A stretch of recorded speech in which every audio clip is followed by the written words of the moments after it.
खबरों में आगे बढ़ेंगे। केंद्रीय मंत्री रामदास अठावले ने मध्य प्रदेश छत्तीसगढ़ में नए सीएम मनोनीत होने पर बोलते हुए कहा है कि बीजेपी भाजपा पहले स्वर्णों की पार्टी थी, लेकिन अब जिस तरह से आदिवासी, दलित और पिछड़ों को सरकारों में बड़े पदों पर अहमियत दी जा रही है, उससे बीजेपी की छवि बदली है और इंडिया गठबंधन बेअसर रहेगा और 2024 में तीसरी बार मोदी सरकार बनेगी।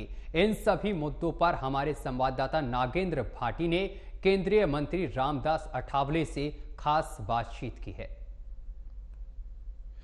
केंद्रीय मंत्री रामदास अठावले साहब इस वक्त हमारे साथ हैं। सर, 16 दिसंबर को आप वहां पर बौद्ध धम्म परिषद का आयोजन करने जा रहे हैं मुंबई के अंदर। क्या प्रोग्राम है? क्या प्रोग्राम ये है कि मतलब मुंबई में रेसकोर्स मैदान सबसे बड़ा मैदान है और वहाँ डॉक्टर बाबा साहब अम्बेडकर जी ने जिस तरह बौद्ध धर्म की दीक्षा ले ली थी, लेकिन नागपुर में दीक्षा लेने के बाद उन्होंने एक धर्मांतर का प्रोग्राम मुंबई में रखा था रेसकोर्स मैदान में, लेकिन 6 दिसंबर को उनका डेथ होने से, देहांत होने से वो प्रोग्राम नहीं हुआ था।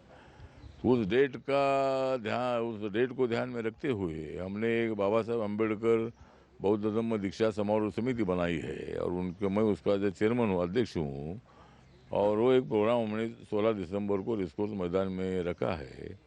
दुनिया में युद्ध चल रहा है और जो पीस है, शांति की आवश्यकता है। जो हिंसा चल रही है उसको रोकने की आवश्यकता है और इसीलिए हमने विश्व में शांति निर्माण करने के लिए हमने विश्व के कई 15-16 देशों के जो बुद्धिस्ट रिप्रेजेंटेटिव उनको बुलाया है और आदरणीय दलाई लामा जी को उद्घाटक के रूप में हमने उनको बुलाया है। उनका एज बहुत ज़्यादा है, 89 है। उन्होंने, मैं धर्मशाला जाकर उनकी भेंट मैंने ले ली और उन्होंने हमको आने का वादा किया है, लेकिन उनकी एज के कारण अभी नक्की वो आते का नहीं मालूम नहीं है, लेकिन वो आएगी तो बहुत अच्छा होगा। लेकिन एक विश्व शांति होनी चाहिए, हर जगह पर शांति की आवश्यकता है, इसीलिए बौद्ध धम्म परिषद का आयोजन किया है। सर, पहले राष्ट्रपति और अब 2 राज्यों के मुख्यमंत्रियों पर जिस तरह से बीजेपी का फोकस आदिवासी और ओबीसी, पिछड़े और दलितों के लिए जा रहा है, उसको किस तरह से आप देखते हैं? क्योंकि बीजेपी को स्वर्णों की पार्टी कहा जाता था। मुझे लगता है कि एक ज़माना था कि बीजेपी स्वर्णों की पार्टी थी, उसमें ब्राह्मण सभा सबसे ज़्यादा था, लेकिन अभी बीजेपी सत्ता में आई है। 14 में, 19 में बीजेपी की देश भर में सत्ता आई, कई राज्यों में बीजेपी के मुख्यमंत्री बने। माननीय प्रधानमंत्री नरेंद्र मोदी जी ने आदरणीय रामनाथ कोविंद जी को दलित समाज से राष्ट्रपति बनाया। उसके बाद अभी आदिवासी समाज के जो माननीय द्रौपदी मुर्मू जी, उनको राष्ट्रपति बनाया। उसके बाद छत्तीसगढ़ के मुख्यमंत्री जो है वो विष्णु देव साय को, आदिवासी समाज के, वो उनको मुख्यमंत्री बनाया है। मध्य प्रदेश में भी मतलब मोहन यादव जी है, उनको वहाँ का मुख्यमंत्री बनाया, वो ओबीसी समाज के हैं।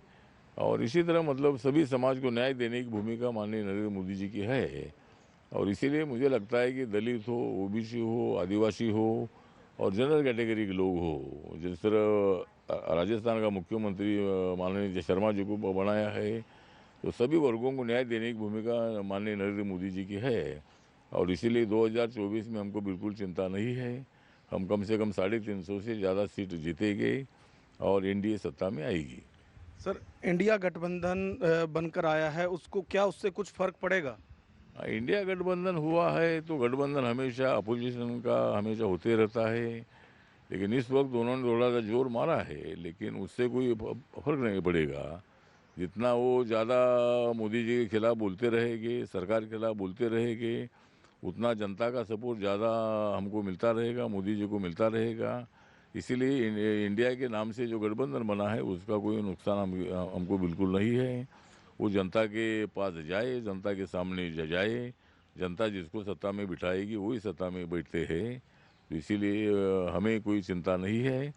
हम तीसरी बार माननीय नरेंद्र मोदी जी देश के प्रधानमंत्री बनेंगे। Thank you sir. ये थे केंद्रीय मंत्री रामदास अठावले, जिनका कहना है कि इंडिया गठबंधन तो बना है, लेकिन वो जितना विरोध नरेंद्र मोदी का करते हैं उतनी ही सफलता उन्हें ज़्यादा मिलती है और इस बार भी 2024 के चुनाव में बीजेपी ही सरकार बनाएगी।